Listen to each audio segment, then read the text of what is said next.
ಮಾಜಿ ಮುಖ್ಯಮಂತ್ರಿಗಳು, ಕಾಂಗ್ರೆಸ್ ವರ್ಕಿಂಗ್ ಕಮಿಟಿಯ ಸದಸ್ಯರು, ಗ್ಯಾರಂಟಿಗಳ ಸರದಾರರು ಆದಂಥ ಸನ್ಮಾನ್ಯ ಸಿದ್ದರಾಮಯ್ಯ ಅವರು ಸಭೆಯನ್ನು ಉದ್ದೇಶಿಸಿ ಮಾತನಾಡಬೇಕು ಅಂತೇಳಿ ಮನವಿಯನ್ನು ಮಾಡಿಕೊಳ್ತೇನೆ.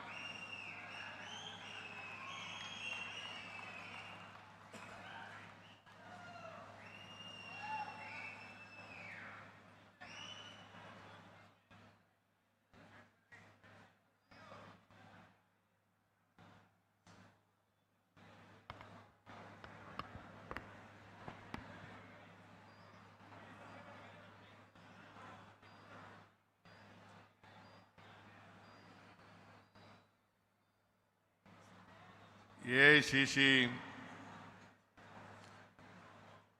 ಹಿಂದುಳಿದ ವರ್ಗಗಳ ವಿಭಾಗ ಅದರ ಅಧ್ಯಕ್ಷರಾದಂಥ ಅನಿಲ್ ಜೈಹಿಂದ್ ಅವರೇ,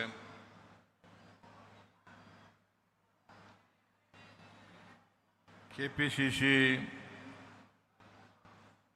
ಅಧ್ಯಕ್ಷರಾದಂಥ ಶ್ರೀ ಬಿ.ಕೆ. ಹರಿಪ್ರಸಾದ್ ಅವರೇ,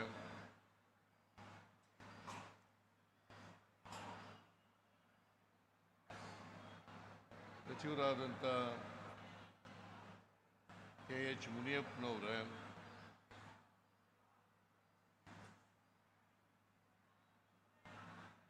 ಕೆಪಿಸಿಸಿ ಹಿಂದುಳಿದ ವರ್ಗಗಳ ಅಧ್ಯಕ್ಷರಾದಂಥ ಡಿ.ಟಿ. ಶ್ರೀನಿವಾಸ್ ಅವರೇ, ಪ್ರದೇಶ್ ಯುವ ಕಾಂಗ್ರೆಸ್ನ ಅಧ್ಯಕ್ಷರಾದಂಥ ಶ್ರೀ ಮಂಜುನಾಥ್ ಅವರೇ,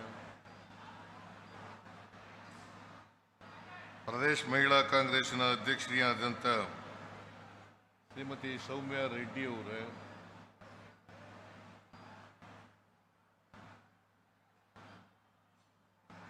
ಗ್ಯಾರಂಟಿ ಯೋಜನೆಗಳ ಅನುಷ್ಠಾನ ಸಮಿತಿಯ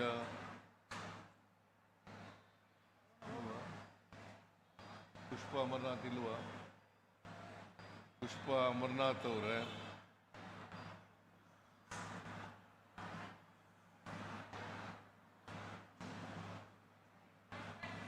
ಲೋಕಸಭಾ ಸದಸ್ಯರು, ರಾಜ್ಯಸಭಾ ಸದಸ್ಯರು,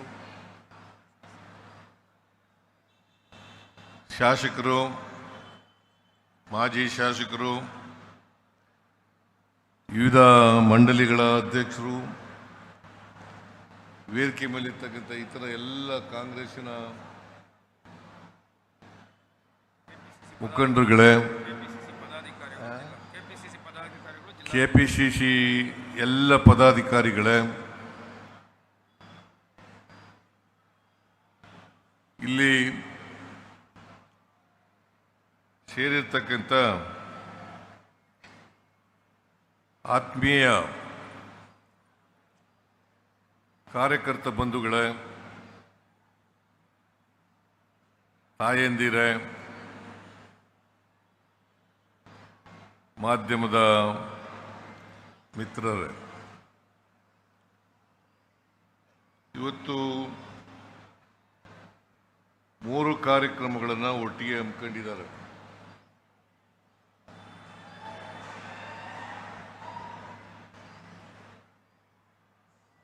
ಒಂದನೇದು ಡಿ.ಟಿ. ಶ್ರೀನಿವಾಸರವರು ಹಿಂದುಳಿದ ವರ್ಗಗಳ ರಾಜ್ಯದ ಅಧ್ಯಕ್ಷರಾದ ಮೇಲೆ ಅವರು ಇವತ್ತು ಅಧಿಕಾರವನ್ನು ಸ್ವೀಕಾರ ಮಾಡ್ತಾ ಇದ್ದಾರೆ. ಎರಡನೇದು ರಾಜೀವ್ ಗಾಂಧಿಯವರ ಹುಟ್ಟುಹಬ್ಬ. ಮೂರನೇದು ದೇವರಾಜ ಅರಸರವರ ಹುಟ್ಟುಹಬ್ಬ ದಿನ. ಈ 3 ಕಾರ್ಯಕ್ರಮಗಳನ್ನು ಹಿಂದುಳಿದ ವಿಭಾಗದ ವತಿಯಿಂದ ಆಚರಣೆಯನ್ನು ಮಾಡ್ತಾ ಇದ್ದಾರೆ. ಅದಕ್ಕೋಸ್ಕರ ಡಿ.ಟಿ. ಶ್ರೀನಿವಾಸ್ ಮತ್ತು ಎಲ್ಲವರ ಪದಾಧಿಕಾರಿಗಳ ಪದಾಧಿಕಾರಿಗಳಿಗೆ ಮತ್ತು ಕೆಪಿಸಿಸಿ ಅಧ್ಯಕ್ಷರಿಗೆ ಇತರ ಎಲ್ಲ ಪದಾಧಿಕಾರಿಗಳಿಗೆ ಧನ್ಯವಾದಗಳನ್ನು ಹೇಳಲಿಕ್ಕೆ ಬಯಸ್ತಾ ಇದ್ದೇನೆ. ಈಗಾಗಲೇ ಅನೇಕ ಜನ ಮುಖಂಡರುಗಳು ಭಾಷಣ ಮಾಡಿದ್ದಾರೆ. ನಾನು ಹೆಚ್ಚು ಮಾತನಾಡಲಿಕ್ಕೆ ಹೋಗಲ್ಲ.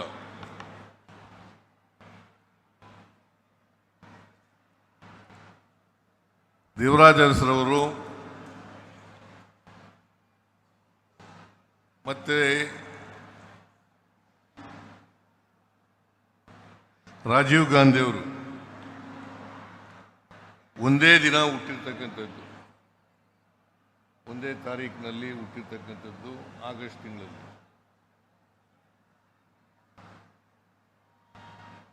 ಅವರಿಬ್ಬರನ್ನು ನೆನ್ಕೊಳ್ತಕ್ಕಂಥ ಕೆಲಸವನ್ನು ಇವತ್ತು ನಾವು ಮಾಡ್ತಾ ಇದ್ದೇವೆ.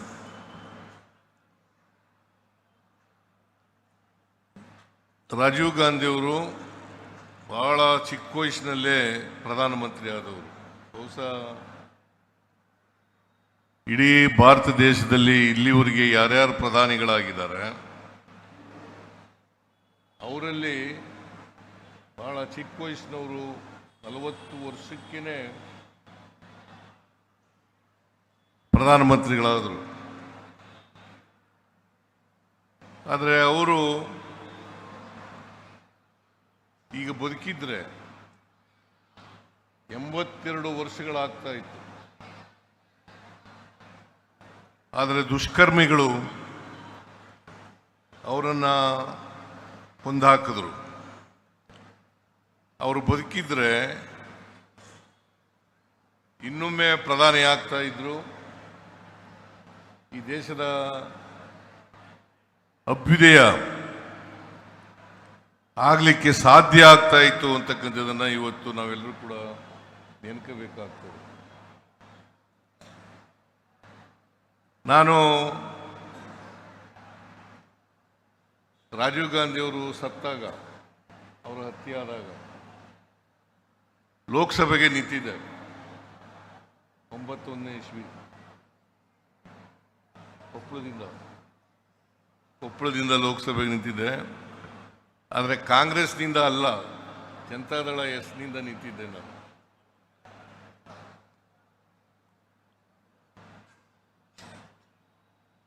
ಅವರು ಹತ್ಯೆ ಆದದ್ರಿಂದ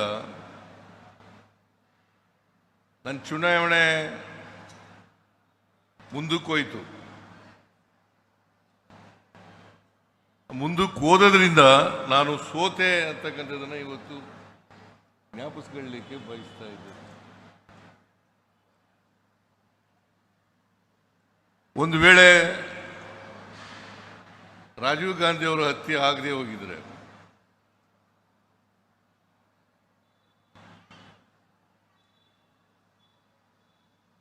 ನಾನು ಗೆಲ್ತಿದ್ದೆ, ಲೋಕಸಭಾ ಸದಸ್ಯನಾಗ್ತಿದ್ದೆ. ಆಗದೆ ಹೋದದೇ ಒಳ್ಳೇದಾಯ್ತು ಅಂತ ಅನ್ಸುತ್ತೆ.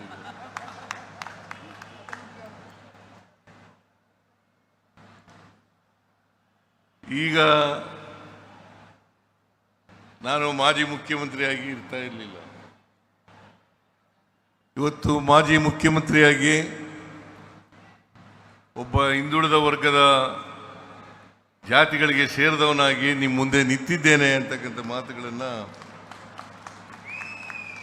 ಈ ಸಂದರ್ಭದಲ್ಲಿ ಹೇಳಲಿಕ್ಕೆ ಬಯಸ್ತಾ ಇದ್ದೇನೆ.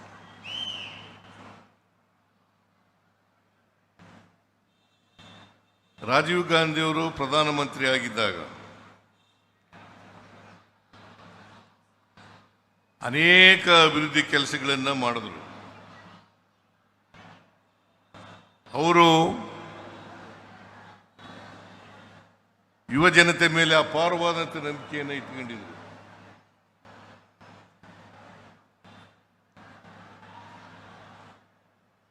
ಅವರನ್ನ ಭವಿಷ್ಯದ ಪ್ರಜೆಗಳು ಅಂತೇಳಿ ತಿಳ್ಕೊಂಡಿದ್ರು. ಅವರಿಂದ ದೇಶದಲ್ಲಿ ಭವಿಷ್ಯದ ರಾಷ್ಟ್ರವನ್ನ ಕಟ್ಟತಕ್ಕಂಥ ಕನಸನ್ನ ಕಂಡಿದ್ರು ಅಂತಕ್ಕಂಥ ಮಾತುಗಳನ್ನು ಈ ಸಂದರ್ಭದಲ್ಲಿ ಹೇಳಲಿಕ್ಕೆ ಬಯಸ್ತಾ ಇದ್ದೇನೆ. ಅದಕ್ಕೋಸ್ಕರನೇ 18 ವರ್ಷಕ್ಕೆ ಮತದಾನದ ಹಕ್ಕನ್ನು ಅವ್ರಿಗೆ ಕೊಟ್ಟದ್ದು. ಮತದಾನದ ಹಕ್ಕು 18 ವರ್ಷಕ್ಕೆ ಯುವಕರಿಗೆ ಯುವತಿಯರಿಗೆ ಮತದಾನದ ಹಕ್ಕನ್ನು ಕೊಟ್ಟಿದ್ರು. ಮತ್ತೆ 21ನೇ ಶತಮಾನದ ಕನಸನ್ನು ಕಂಡಿದ್ರು. ಭಾರತ 21ನೇ ಶತಮಾನದಲ್ಲಿ ಏನಾಗಬೇಕು ಅಂತಕ್ಕಂಥ ಕನಸನ್ನು ಕಂಡಿದ್ರು. ಆ ದಿಕ್ಕಿನಲ್ಲಿ ಅನೇಕ ಕಾರ್ಯಕ್ರಮಗಳನ್ನು ಕೂಡ ಮಾಡಿದ್ರು ಅಂತಕ್ಕಂಥದ್ದನ್ನು ಇವತ್ತು ನೆನಪಬೇಕಾಗ್ತದೆ. ವಿಶೇಷವಾಗಿ ರಾಜೀವ್ ಗಾಂಧಿಯವರು ವಿಜ್ಞಾನ ಮತ್ತು ತಂತ್ರಜ್ಞಾನದಲ್ಲಿ ಬಹಳ ಕೆಲಸವನ್ನು ಮಾಡಿದರು. ಇವತ್ತು ಸಂಪರ್ಕ ವಿಭಾಗ ಇದೆಯಲ್ಲ, ಆ ಸಂಪರ್ಕ ವಿಭಾಗದಲ್ಲಿ ಬಹಳಷ್ಟು ಕೆಲಸವನ್ನು ಮಾಡಿದರು. ಇವತ್ತು ಒಬ್ಬ ದೇಶದ ಯಾವ ಮೂಲೆಯಲ್ಲಿದ್ದವರು ಕೂಡ ಮೂಲೆಯಲ್ಲಿಂದ ಜಗತ್ತಿನ ಅನೇಕ ಭಾಗಗಳಿಗೆ ಇವತ್ತು ಸಂಪರ್ಕವನ್ನು ಏರ್ಪಾಡು ಮಾಡಿ ಅದನ್ನು ಮಾಡಲಿಕ್ಕೆ ಸಾಧ್ಯ ಆಗಿರ್ತಕ್ಕಂಥದ್ದು ರಾಜೀವ್ ಗಾಂಧಿಯವರಿಂದ ಅಂತಕ್ಕಂಥ ಮಾತುಗಳನ್ನು ಈ ಸಂದರ್ಭದಲ್ಲಿ ಹೇಳಲಿಕ್ಕೆ ನಾನು ಬಯಸ್ತಾ ಇದ್ದೇನೆ. ಅದರಿಂದ ವಿಜ್ಞಾನ ತಂತ್ರಜ್ಞಾನ ಬೆಳವಣಿಗೆಗೆ ಅಪಾರವಾದಂಥ ಕೊಡುಗೆಯನ್ನು ರಾಜೀವ್ ಗಾಂಧಿಯವರು ಕೊಟ್ಟಿದ್ದರು ಅಂತಕ್ಕಂಥ ಮಾತುಗಳನ್ನು ಹೇಳಲಿಕ್ಕೆ ಬಯಸ್ತಾ ಇದ್ದೇನೆ. ಆಮೇಲೆ ಹಿಂದುಳಿದ ವರ್ಗದವರ ಜನರಿಗೆ, ಮಹಿಳೆಯರಿಗೆ,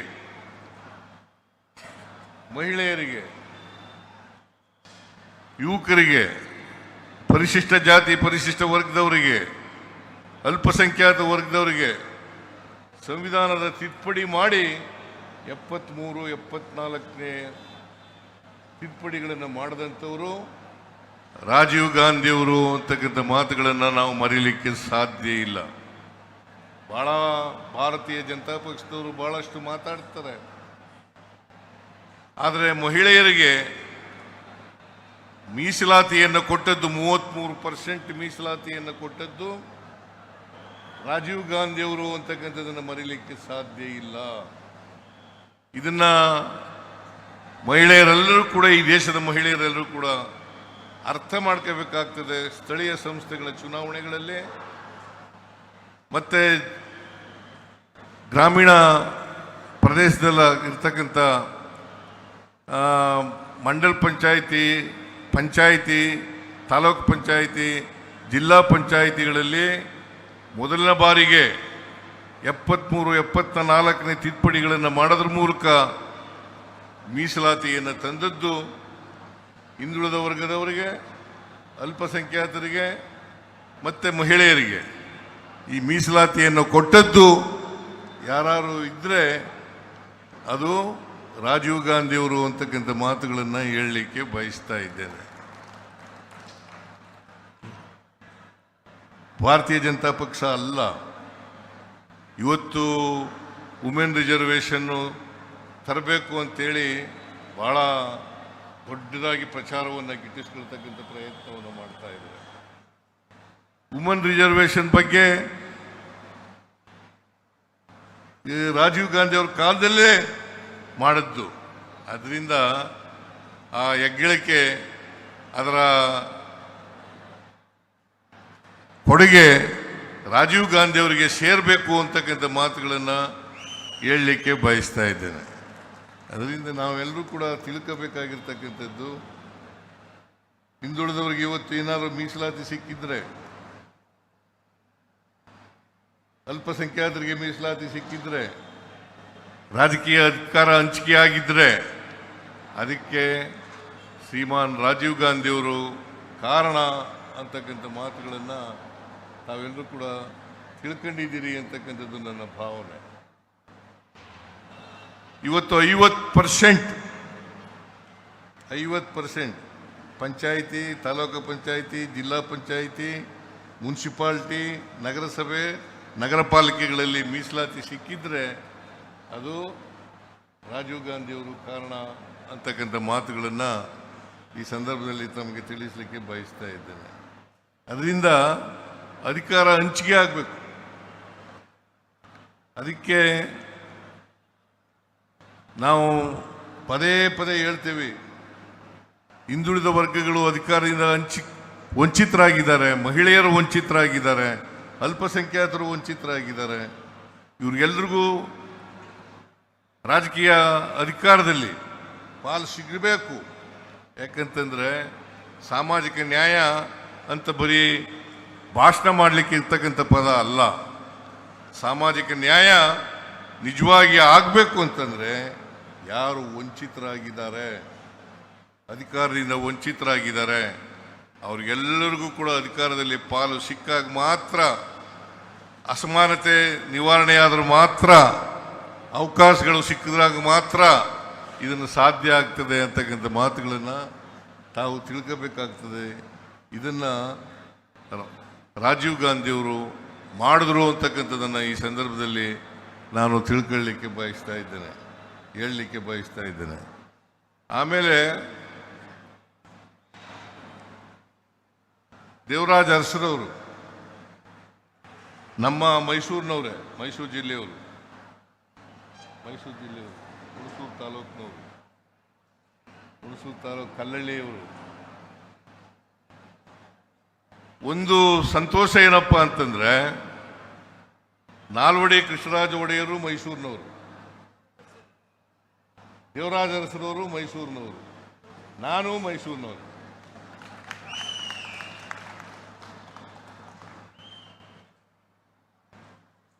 ನಾವೆಲ್ಲರೂ ಕೂಡ ಸಾಮಾಜಿಕ ನ್ಯಾಯದಲ್ಲಿ ನಂಬಿಕೆ ಇಟ್ಕೊಂಡಿದ್ದಂಥವ್ರು. ಸಾಮಾಜಿಕ ನ್ಯಾಯವನ್ನು ಜಾರಿ ಮಾಡತಕ್ಕಂಥ ಪ್ರಯತ್ನವನ್ನು ದೇವರಾಜ ಅರಸರವರು ಮಾಡಿದ್ರು ಅಂತಕ್ಕಂಥದ್ದನ್ನು ಇವತ್ತು ಸ್ಮರಿಸ್ಕೋಬೇಕಾಗ್ತದೆ. ಬಹುಶಃ ಮಿಲ್ಲರ್ ಆಯೋಗ ರಚನೆ ಮಾಡಿ ಅಂದಿನ ಕಾಲದಲ್ಲೇ 1918-19 ಇಸ್ವಿನಲ್ಲಿ 1918-19 ಇಸ್ವಿನಲ್ಲಿ ಮಿಲ್ಲರ್ ಆಯೋಗ ರಚನೆ ಮಾಡಿ ಅದನ್ನು ವರದಿಯನ್ನು ತಗೊಂಡು ಜಾರಿ ಮಾಡಿ ಹಿಂದುಳಿದವರಿಗೆ ಶಿಕ್ಷಣದಲ್ಲಿ ಮತ್ತು ಉದ್ಯೋಗದಲ್ಲಿ ಅವಕಾಶವನ್ನು ಕಲ್ಪಿಸಿಕೊಟ್ಟವರು ಶ್ರೀ ದೇವರಾಜ ಅರಸರವರು ಅಂತಕ್ಕಂಥ ಮಾತುಗಳನ್ನು ಹೇಳಲಿಕ್ಕೆ ನಾಲ್ವಡಿ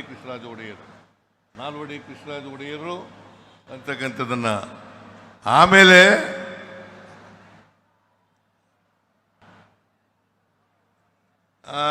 ದೇವರಾಜ ಅರಸರವರು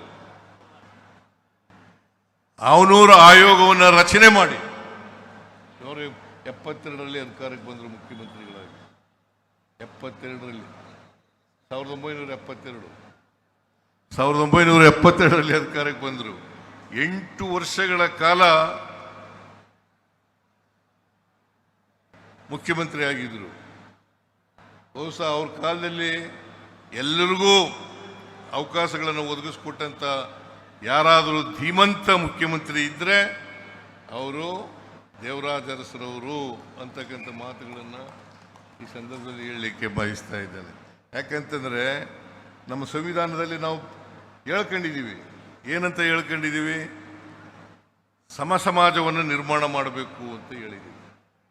ಅಸಮಾನತೆ ಇರ್ತಕ್ಕಂಥ ಸಮಾಜದಲ್ಲಿ ಸಮಾನತೆ ಬರಬೇಕಾದ್ರೆ ಯಾವಾಗಲೂ ಅವಕಾಶಗಳನ್ನು ಹಂಚಿಕೆ ಮಾಡಿದಾಗ ಮಾತ್ರ ಸಮಾಜ ಬರಲಿಕ್ಕೆ ಸಾಧ್ಯ ಆಗ್ತದೆ. ಸಮಾಜ ಇಲ್ಲದೇ ಹೋದರೆ ಸಮಾಜ ಕನಸನ್ನು ಬಸವಣ್ಣವ್ರ ಕಾಲದಿಂದಲೂ ಕೂಡ ಹೇಳ್ಕೊಂಡು ಬತ್ತಲೇ ಇದ್ದೀವಿ. ಬರ್ತಾ ಇದ್ದೀವಿ. ಆದರೆ ಇನ್ನೂ ಅಸಮಾನತೆ ಹೋಗಿಲ್ಲ ಅಂತಕ್ಕಂಥ ಚಿತ್ರವನ್ನೇ ನಾವು ಕಾಣ್ತಾ ಇದ್ದೀವಿ. ಪ್ರಾರಂಭ ಮಾಡಿದವರು ಕರ್ನಾಟಕದಲ್ಲಿ ದೇವರಾಜ ಅರಸರು ಅವನೂರು ಆಯೋಗದ ವರದಿಯನ್ನು ತಗೊಂಡು ಶಿಕ್ಷಣದಲ್ಲಿ, ಉದ್ಯೋಗದಲ್ಲಿ ಅವಕಾಶವನ್ನು ಕಲ್ಪಿಸಿಕೊಟ್ಟಂಥವರು ಶ್ರೀ ದೇವರಾಜ ಅರಸರವರು ಅಂತಕ್ಕಂಥ ಮಾತುಗಳನ್ನು ಹೇಳಲಿಕ್ಕೆ ಬಯಸ್ತೇನೆ. ಅವತ್ತು ದೇವರಾಜ ಅರಸರು ಇದ್ದಾಗ ಮೈಸೂರು ರಾಜ್ಯ ಅಂತ ಇತ್ತು, ಕರ್ನಾಟಕ ಅಂತ ಇರಲಿಲ್ಲ.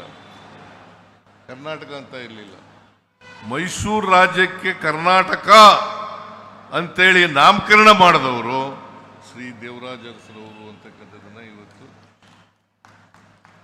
ಸ್ಮರಿಸ್ಕೋಬೇಕಾಗ್ತದೆ. ದೇವರಾಜ ಅರಸರವರು ಒಂದು ಮಾಡಲಿಲ್ಲ, ಅವರು ಭೂ ಸುಧಾರಣೆ ಕಾಯ್ದೆ ಮಾಡಿದ್ರು, ಮಲ ಹೊರತಕ್ಕಂಥ ಪದ್ಧತಿಯನ್ನು ತೆಗೆದುಹಾಕಿದ್ರು, ಆಮೇಲೆ ಸಾಲ ವಿಮೋಚನೆಯನ್ನು ಮಾಡಿದ್ರು.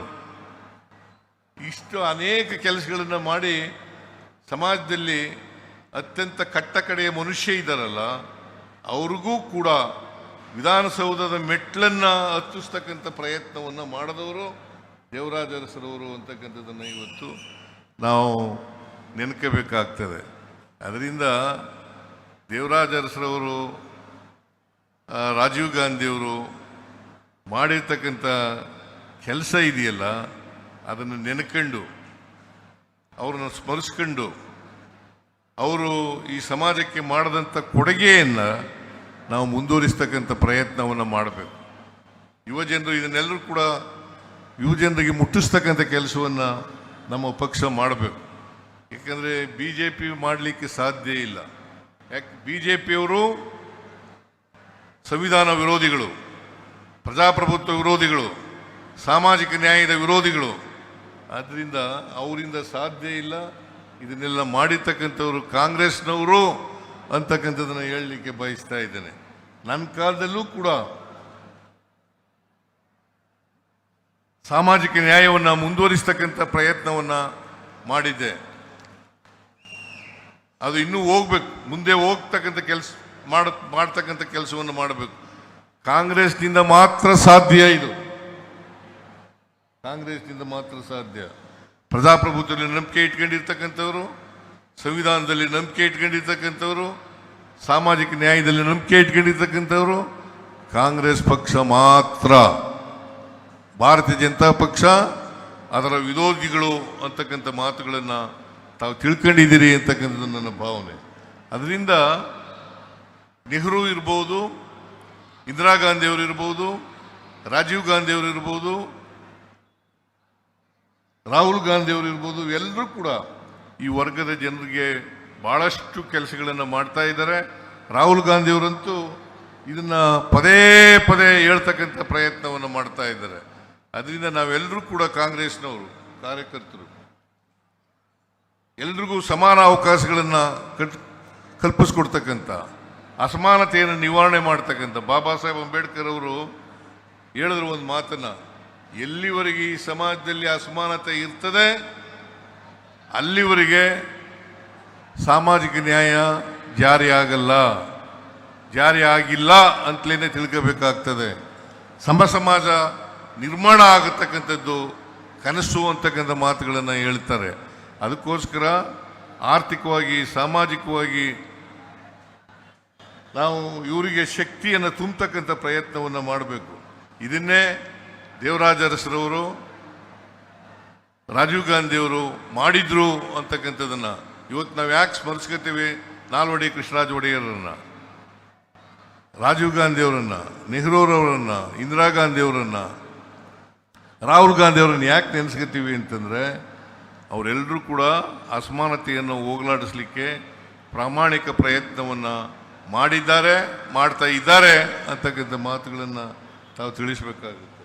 ಮತ್ತು ಶ್ರೀನಿವಾಸ್ ಅವರು ಹೊಸ ವಿಭಾಗದ ಹಿಂದುಳಿದ ವರ್ಗದ ಅಧ್ಯಕ್ಷರಾಗಿದ್ದಾರೆ. ಬಹಳ ಉತ್ಸಾಹಿಗಳು, ಮೇಲ್ಮನೆಯ ಸದಸ್ಯರು ಕೂಡ ಆಗಿದ್ದಾರೆ. ಅವ್ರ ಕಾಲದಲ್ಲಿ